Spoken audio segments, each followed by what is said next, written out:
ఈయన చెప్తున్నటువంటి ఈ మేనిఫెస్టో అమలు అవుతే ఏ విధంగా ఉంటుందో ఆంధ్రప్రదేశ్ ఒకసారి ఊహించుకోమనండి.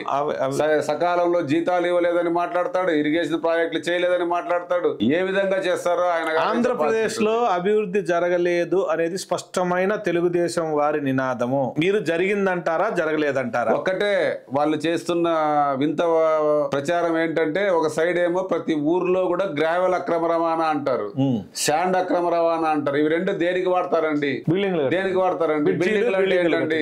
అభివృద్ధి కాదా అండి? వాళ్ళే మాట్లాడుతున్నారు కొల్లగొట్టారు అని, మళ్ళీ వాళ్ళే మాట్లాడుతున్నారు ఎక్కడ అభివృద్ధి జరగలేదని మాట్లాడుతున్నారు.